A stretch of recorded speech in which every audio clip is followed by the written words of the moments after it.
Assalamualaikum warahmatullahi wabarakatuh. Selamat pagi, siang, sore maupun malam kepada Bapak Ibu dosen dan juga teman-teman sekalian. Baik, pada kesempatan kali ini kami akan menjelaskan hasil diskusi kami mengenai teori kepemimpinan dari mata kuliah Etika Profesi dari kami kelompok 6. Alangkah baiknya sebelum kita melanjutkan presentasi pada kali ini, alangkah baiknya kita memperkenalkan diri terlebih dahulu. Perkenalkan, nama saya Faikul Marom dari Departemen Teknik Industri Angkatan 2021. Kenalkan, nama saya Rafi Zaki Pratama dari Departemen Teknik Industri Angkatan 2021. Kenalkan, nama saya Estiavina Kardelpi dari Departemen Teknik Industri Angkatan 2021. Baik, selanjutnya kami ucapkan terima kasih kepada seluruh jajaran pimpinan pada Universitas Brawijaya, dari Bapak Rektor, Profesor Widodo, SSI, MSI, PhD, MedSC, sampai dengan dosen pembimbing kami, yakni Profesor Dr. Insinyur Komariatus Solihah, ST, MKes, IPU ASEAN Engineer, selaku dosen pengampu mata kuliah Etika Profesi. Baik, untuk daftar isi dari presentasi kami yaitu dimulai dengan latar belakang, tujuan, manfaat, tinjauan empiris dan teoritis, implementasi, kesimpulan dan saran, dan terakhir daftar pustaka. Untuk latar belakang dari penelitian kami yaitu kepemimpinan secara umum berarti kemampuan dan kemauan seseorang mempengaruhi, mendorong, mengajak, membimbing, dan menggerakkan orang atau kelompok lain untuk menerima pengaruh tersebut dan kemudian melakukan sesuatu yang dapat membantu untuk mencapai tujuan tertentu yang telah ditetapkan. Kepemimpinan terkadang dipahami hanya sebagai kekuatan untuk menggerakkan dan mempengaruhi orang lain. Kepemimpinan mempunyai arti yang lebih luas daripada kekuasaan, karena kepemimpinan merupakan upaya untuk mempengaruhi orang-orang agar tidak hanya melakukan apa yang diinginkan atasan, tapi juga untuk mencapai tujuan organisasi. Esensi utama dalam kepemimpinan adalah tanggung jawab. Setiap pemimpin perlu bertanggung jawab atas kepemimpinannya dan pergerakan kelompok yang dipimpin. Kemudian untuk tujuan dari penelitian kami yaitu untuk memahami beberapa teori kepemimpinan beserta perbedaannya yang ada. Hasil dari penelitian ini diharapkan dapat memahami dan mampu mengaplikasikan implementasi dari teori kepemimpinan dan melakukannya di kehidupan sehari-hari dan bisa menjadi sarana belajar bersama dalam mata kuliah etika profesi. Kemudian untuk manfaat yang diinginkan dari penelitian ini yaitu memiliki manfaat teoritis, yaitu sebagai referensi untuk penelitian-penelitian selanjutnya yang berhubungan dengan etika profesi, serta pengaplikasiannya terhadap lingkungan publik. Penelitian ini juga memiliki manfaat praktis bagi penulis, yaitu menambah wawasan dan pengalaman langsung terkait teori kepemimpinan dan bagi pembaca, yaitu untuk meningkatkan pemahaman pembaca pada mata kuliah etika profesi. Baik, selanjutnya kita akan mulai masuk kepada isi dan juga inti dari pembahasan kami. Baik, untuk yang pertama di sini akan kami paparkan mengenai tinjauan empiris yang kami lakukan. Dan berdasarkan tinjauan empiris ini, kami mendapatkan 4 penelitian yang kami rasa relevan dengan penelitian yang juga kami lakukan. Yang pertama ada penelitian dari Wulandari et al. Yang dilakukan pada tahun 2021 dengan judul Analisis Teori Kepemimpinan dalam Organisasi. Metode analisis yang dilakukan ialah literatur review dan juga di mana pada penelitian ini memberikan hasil yakni kepemimpinan yang efektif penting untuk keberhasilan organisasi dan kinerja karyawan. Lanjut kepada riset yang kedua dilakukan oleh BC Matayang pada tahun 2019 dengan judul Tipe dan Gaya Kepemimpinan Suatu Tinjauan Teoritis. Untuk metode analisisnya yakni sama, dia juga menggunakan literatur review dengan hasil penelitian ada berbagai jenis dan gaya kepemimpinan yang ada. Untuk penelitian ketiga yang kami angkat di sini, yang kami ambil ada dari peneliti bernama Burhanuddin Muhammad Fatur Rahman yang dilakukan pada tahun 2019 yang berjudul Teori Kepemimpinan Situasional 3D. Dengan metode analisis yang digunakan juga literatur review, dan yang mana penelitian ini memberikan hasil bahwa efektivitas kepemimpinan dipengaruhi oleh faktor situasional. Untuk penelitian yang terakhir, yakni ada dari Wa Odezus Nita Muizu, Umi Kaltum, Ernie Tesule pada tahun 2019. Dengan judul Pengaruh Kepemimpinan Terhadap Kinerja Karyawan. Untuk metode analisisnya juga sama, menggunakan literatur review dengan hasil penelitian sebagai berikut, yakni kepemimpinan dan motivasi kerja memiliki pengaruh signifikan terhadap kinerja karyawan di sektor perbankan di Sulawesi Tenggara, Indonesia. Baik, yang selanjutnya masuk ke tinjauan teoritis. Kepemimpinan sendiri merupakan dipahami sebagai proses kompleks di mana seorang pemimpin mempengaruhi bawahannya untuk mencapai visi, misi, dan tujuan organisasi. Dalam konteks manajemen yang efektif, kepemimpinan yang baik memainkan peran utama dalam menggerakkan karyawan, memotivasi mereka untuk melaksanakan tugas-tugas dengan semangat tinggi, dan memastikan bahwa proses manajemen berjalan dengan baik. Keberhasilan atau kegagalan suatu perusahaan itu seringkali sangat tergantung pada kemampuan dan kewibawaan manajer dalam menjalankan perannya sebagai pemimpin.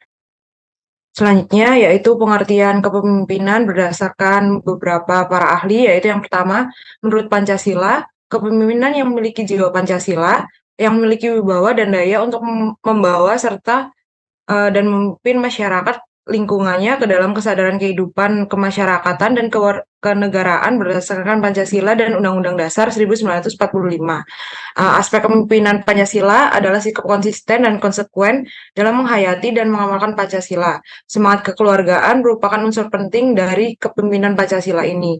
Lalu yang kedua, menurut Dr. Andes Haji Malayu SP Hasibuan, kepemimpinan adalah seni seorang pemimpin mempengaruhi perilaku bawahan agar mau bekerja sama dan bekerja secara produktif untuk mencapai tujuan organisasi.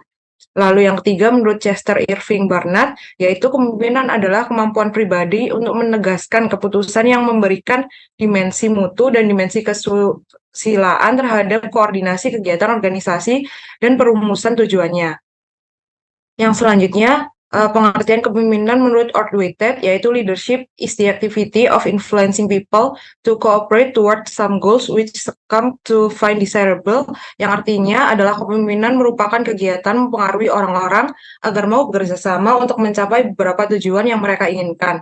Dan yang terakhir, menurut William G. Scott, leadership as the process of influencing the activities of an organized group in its efforts toward goal setting and goal achievement, yang artinya adalah kepemimpinan sebagai proses mempengaruhi kegiatan yang diorganisasi dalam kelompok di dalam usahanya mencapai suatu tujuan yang telah ditentukan. Secara mendasar, terdapat 3 jenis teori kompetensi kepemimpinan yang meliputi, yang pertama itu teori sifat, yang kedua teori perilaku, dan yang ketiga teori lingkungan. Ketiga teori ini itu termasuk dalam kategori teori kepemimpinan utama atau grand teori. Lalu berikut merupakan penjelasan terperinci mengenai teori-teori kepemimpinan. Yang pertama yaitu teori sifat. Teori ini meyakini bahwa seorang pemimpin lahir dengan karakteristik tertentu, bukan karena dipengaruhi oleh faktor-faktor lingkungan. Dan teori ini juga menyatakan bahwa keberadaan seorang sebagai pemimpin dapat dikenali dan dievaluasi berdasarkan sifat-sifat yang dimilikinya sejak lahir yang dianggap sebagai warisan bawaan. Dalam konteks teori sifat ini, diasumsikan bahwa dasarnya adalah bahwa kepemimpinan memerlukan sifat, karakteristik, atau perilaku tertentu yang akan menjamin keberhasilan dalam setiap situasi. Kesuksesan seorang pemimpin dipandang tergantung pada kepribadian alamiah yang dimilikinya. Lalu yang kedua adalah teori perilaku. Teori ini berpendapat bahwa menjadi seorang pemimpin efektif adalah hasil dari belajar dan pengembangan pribadi, bukan semata-mata tergantung pada sifat-sifat yang sudah ada sejak lahir. Dan teori ini juga mengemukakan pandangan bahwa kepemimpinan harus dipahami sebagai sebuah hubungan antara individu-individu, bukan sekedar hasil dari karakteristik atau ciri-ciri individu pemimpin. Dalam pandangan ini, pemimpin efektif adalah mereka yang mampu memahami, memotivasi, dan berkomunikasi dengan bawahannya secara efisien, bukan hanya berdasarkan sifat-sifat pribadi mereka. Lalu yang selanjutnya teori lingkungan. Teori lingkungan dalam konteks kepemimpinan menyatakan bahwa munculnya pemimpin dipengaruhi oleh faktor waktu, tempat, dan kondisi tertentu. Pemimpin diharapkan memiliki kemampuan untuk menyesuaikan gaya kepemimpinannya dengan tuntutan dan perubahan dalam situasi serta perkembangan zaman. Oleh karena itu, situasi dan kondisi yang berubah-ubah menuntut pemimpin untuk mampu mengubah gaya dan model kepemimpinannya secara fleksibel. Jika pemimpin tidak dapat beradaptasi dengan perubahan zaman, kepemimpinannya mungkin tidak akan mencapai potensinya secara maksimal. Lalu yang selanjutnya teori Path-Goal. Teori Path-Goal yang merupakan bagian dari teori lingkungan menjelaskan bagaimana perilaku seorang pemimpin dapat mempengaruhi motivasi dan kinerja bawahannya dalam berbagai situasi kerja. Terdapat 4 gaya yang dikenali dalam teori Path-Goal ini. Yang pertama directive leadership, yaitu para anggota mengetahui secara pasti apa yang diinginkan pemimpin terhadap dirinya dan pengarahan yang diberikan. Anggota tidak diberi kesempatan berpartisipasi dalam mengemukakan pendapat. Lalu yang kedua ada supportive leadership, yaitu merupakan gaya kepemimpinan yang menunjukkan keramahan seorang pemimpin, mudah ditemui, dan menunjukkan sikap memperhatikan anggotanya.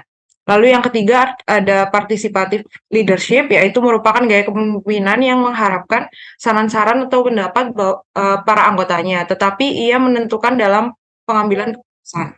Lalu yang terakhir ada achievement oriented leadership, yang merupakan gaya kepemimpinan di mana pemimpin memberikan kepercayaan para anggota untuk mencapai tujuan atau hasil dan prestasi yang baik. Selanjutnya ada teori implisit. Teori kepemimpinan implisit adalah sekumpulan keyakinan dan asumsi yang berkaitan dengan karakteristik dan seorang pemimpin yang dianggap efektif. Tujuan utama dari teori ini adalah untuk mengidentifikasi perbedaan antara berbagai jenis pemimpin seperti manajer, politikus, atau perwira militer. Lalu yang selanjutnya adalah teori Gridman. Menurut teori ini, seorang pemimpin besar adalah individu yang lahir dengan ciri-ciri pribadi yang sangat unik dan berbeda secara signifikan dari kebanyakan orang lain. Pemimpin yang besar lahir sebagai respons terhadap kebutuhan dan tuntutan tertentu dalam lingkungan atau situasi yang ada. Yang selanjutnya adalah teori transformasi. Teori ini didasarkan pada hasil penelitian yang mengungkap adanya perilaku kepemimpinan, khususnya pada pemimpin yang dikenali sebagai pemimpin transformasi yang memiliki kemampuan untuk menginspirasi anggota dalam organisasi untuk mencapai lebih dari yang telah direncanakan oleh organisasi. Dalam teori ini, pemimpin mengandalkan karisma dan kewibawaan dalam menjalankan peran kepemimpinannya. Lalu yang selanjutnya adalah teori neokarismatik. Teori ini lebih mementingkan aspek pembentukan karisma melalui interaksi dan pengaruh sosial. Karisma dalam kepemimpinan ini dapat dikembangkan atau ditingkatkan melalui praktik dan interaksi kepemimpinan yang efektif, pelatihan, dan pengalaman. Lalu yang terakhir adalah teori karismatik. Teori kepemimpinan karismatik menyoroti pemimpin yang secara alami memiliki sifat karismatik yang unik, seperti daya tarik pribadi, karisma, dan kemampuan untuk memotivasi pengikut mereka. Teori ini cenderung menggambarkan karisma sebagai karakteristik alamiah atau bawaan yang dimiliki oleh pemimpin. Baik, setelah sebelumnya sudah dipaparkan mengenai tujuan dan juga rumusan masalah pada paper kami mendapatkan kesimpulan yakni sebagai berikut. Untuk kesimpulan yang pertama, kepemimpinan adalah suatu kemampuan dan kapabilitas yang dimiliki oleh seorang individu untuk memimpin suatu kelompok atau organisasi. Untuk kesimpulan yang kedua, ini didapatkan bahwa terdapat berbagai teori kepemimpinan yang telah diajukan oleh para ahli. Teori-teori ini meliputi teori sifat, teori perilaku, dan juga teori lingkungan.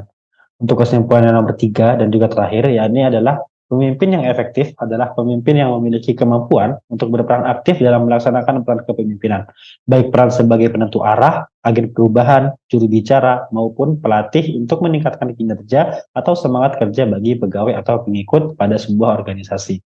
Selanjutnya, untuk saran yang kami berikan pada paper kali ini, yakni untuk yang pertama, dalam menghadapi tantangan dan perubahan yang berkelanjutan dalam dunia kepemimpinan, sangat penting bagi individu yang ingin menjadi pemimpin yang lebih efektif untuk terus mengembangkan pemahaman mereka tentang konsep dan teori kepemimpinan.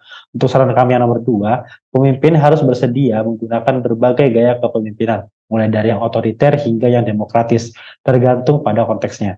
Selain itu, pemimpin juga perlu mampu memahami kebutuhan dan karakteristik individu dalam kelompoknya, karena satu pendekatan mungkin tidak cocok untuk semua orang. Baik, cukup sekian untuk presentasi kami pada kali ini. Atas kurang lebihnya mohon maaf. Saya tutup. Wassalamualaikum warahmatullahi wabarakatuh.